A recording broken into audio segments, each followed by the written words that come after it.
NBA 2K15 steps onto the court as the reigning champion of basketball sims, but it's a champion with an asterisk next to its name due to the server debacle of last year.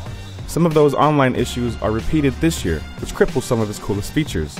But thanks to some good tweaks and the outstanding My Career mode, it's still a game I can recommend as a strong offline basketball game. We have a close ball game on our hands as we get set for the second half of basketball. You know Gasol is playing. As you can see, NBA 2K15 is drop-dead gorgeous. Running at a smooth 60 frames per second, the seamless player animations really make it feel almost as authentic as the real thing. Just like in the real NBA, Tim Duncan will hug the ball before each game, and Kobe will complain when he thinks he got fouled. 2K15 reuses last year's excellent TV broadcast-style presentation, and it looks just as stunning. Doesn't everything just look better in slow motion? That wasn't broken, so it's good that it wasn't fixed. However, there's one sloppy oversight so glaring it's hard not to laugh at. Steve Kerr is now a head coach for the Golden State Warriors, but 2K15 reuses his commentary from last year anyways. It's a bit odd to hear him talking about the game one second and then seeing bizarro Steve Kerr roaming the sideline the next. In the win column, a new pregame segment featuring Ernie Johnson and Shaquille O'Neal does a surprisingly great job of distracting from the long load times with some entertaining contextualized commentary. In the NBA and even beyond the NBA, when you talk about his leadership and the way he has that mutual. NBA 2K's core basketball gameplay is as strong as ever, with only slight adjustments from last year. Running the pick and roll or even the newly added triangle offense just feels so right, especially with the changes made to the defensive AI that make it more aggressive in stealing the ball from you. And including a shot meter was a brilliant idea. It gives me simple and immediate feedback explaining exactly why I just missed an open jumper. I'm sad to say the online franchise mode is an afterthought in NBA 2K15. It's missing meaningful options as simple as free agency. Conversely, the single-player franchise mode, My IGN, received a lot of love. There are almost no microtransactions, the conversation system has been improved to give you more than just yes or no answers, and you can now earn XP even when you sim, which let me zip through a rewarding season without feeling cheated out of progress. The star of NBA 2K15 is My Career mode, which has been completely upgraded in nearly every way.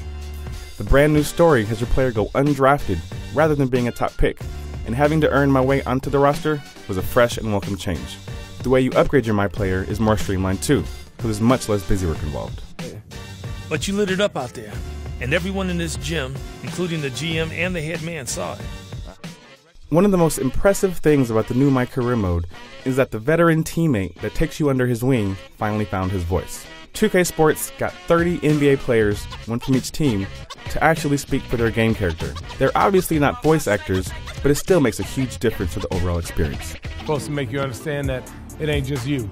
We all got work to do if we're going to do something special. 2K15 also uses the PlayStation Camera or Xbox One Kinect to digitally map your face onto your My Player with hilariously ugly results. And when I finally got a good scan, a server hiccup erased my face. It's a fun thing to do at parties, but I wouldn't want these monstrosities in my game. But again, the 2K servers have completely destroyed several online modes. My Park, the game mode where you take your My Player onto the blacktop, is broken. Crippling lag makes defense a guessing game, and that's only if you can stay connected. My Team, the card collecting game, is also crippled. It's too bad because it's full of additional content this year, with numerous single player challenges that force you to think outside of the box. But the cumbersome UI just confused me, since the overall player ratings were nowhere to be found. Hungry for a win against an Eastern Conference rival, the Miami Heat are ready for this thing to get started. Home court advantage goes to the... NBA 2K15 feels like a new-gen experience that 2K isn't quite ready for. It's an absolutely beautiful game to look at, and its controls are as tight as they've ever been. Some features are vastly improved from last year, and fortunately, most of those continue to work when the servers don't. It's a shame that the best game modes won't always be accessible because this could have been an amazing basketball game. It still could be if 2K can fix it, but if you buy it right now, you can expect a great offline experience. For more on NBA 2K15, keep it here on IGN. It's Curry with the drive. Got that bucket in no time at all. Tell you what, he is so difficult to guard, especially on a shot like that one. The Spurs have gone 2 of 3 here to start out the game. Splitter passes to Parker, and the wide open shot from Green. No good on the 3. Boy, I'm shocked he didn't make that one. He usually knocks that one down with ease. Pass to Bogut.